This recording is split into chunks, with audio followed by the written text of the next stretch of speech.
Frères et sœurs, bonjour. En ce 33e dimanche du temps ordinaire, je suppose que vous connaissez l'Évangile ou que vous l'avez lu ou que vous allez le lire.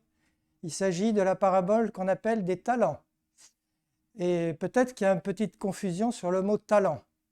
Alors nous allons partir simplement sur une définition du temps de Jésus de ce que voulait dire un talent.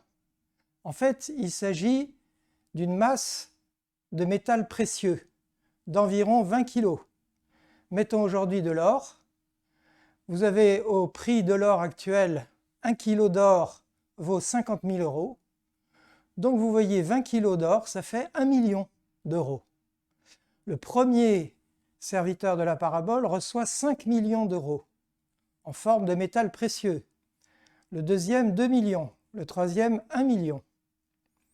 Vous voyez, si on faisait une simulation aujourd'hui, il y a des multitudes de gens en France qui jouent le loto toutes les semaines.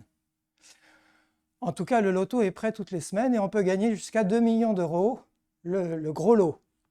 Imaginez une seconde, qu'est-ce que je fais avec 1 million d'euros si j'ai gagné, ou 2 millions d'euros si j'ai gagné le gros lot? Eh bien, Jésus part d'une réalité de ce genre. Bien sûr, on imagine tout de suite que celui qui a gagné ce gros lot, il peut soit le garder pour lui, soit en faire profiter ses proches, sa famille, soit le distribuer ou faire des bonnes actions charitables. Il se trouve qu'aujourd'hui, le pape François invite l'Église à célébrer la 4e journée mondiale des pauvres. C'est un peu ironique d'avoir la parabole des lingots d'or le jour de cette journée mondiale des pauvres. Évidemment, nous passons du domaine de la chance, symbolisé par le loto, au domaine de la grâce. La grâce, c'est un trésor d'une valeur infinie, un trésor d'amour. Et nous avons entre nos mains, en tant que chrétiens, la connaissance et le bénéfice de ce trésor par 1000 moyens. Par exemple, les sacrements, par exemple, la prière, bien sûr, par exemple, les relations avec les autres, toutes sortes d'actions, de partage, et aussi les événements.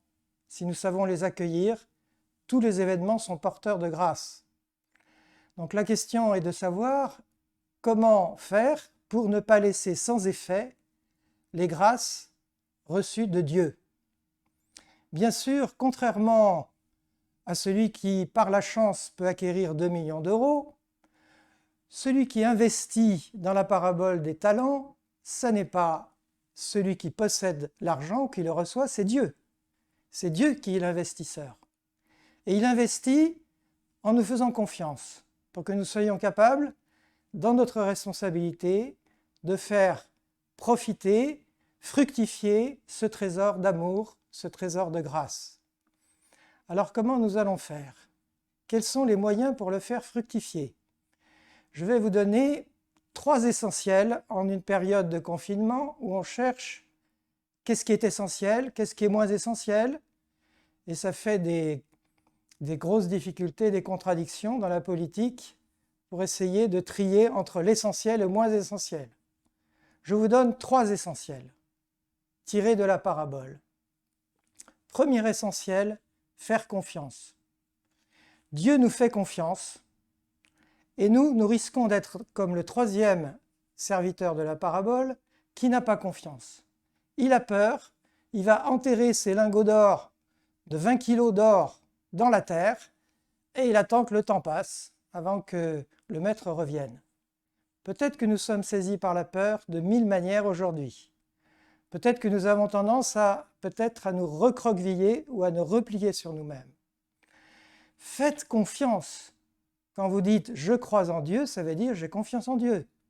Peut-être que vous pouvez reprendre la parole du Christ à sœur Faustine « Jésus, j'ai confiance en toi », en voyant quel fruit ça produit dans votre vie par rapport aux circonstances actuelles. Deuxième essentiel, une fidélité créatrice et non pas une fidélité conservatrice.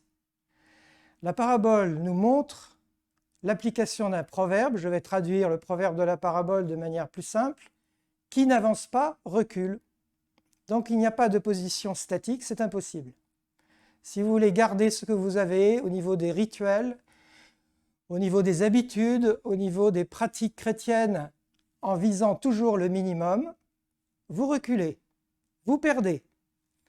Il faut chercher le maximum et avoir un esprit de recherche et non pas un esprit de conservation à l'identique, fidélité créatrice.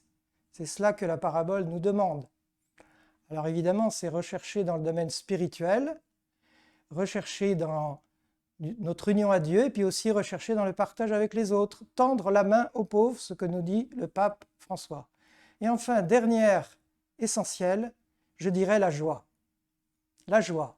Dans la parabole, les deux serviteurs bons et fidèles reçoivent cette parole, entre dans la joie de ton maître.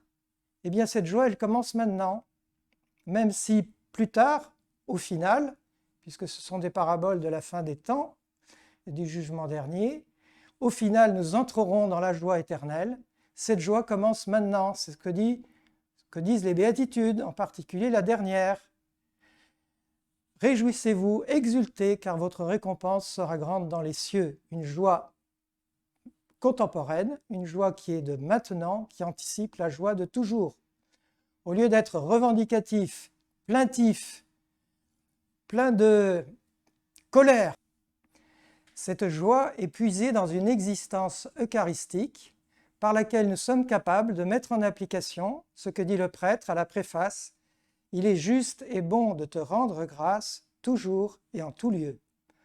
Donc, trois essentiels que je tire de la parabole, la confiance en Dieu, la fidélité créatrice et la joie anticipée et anticipante.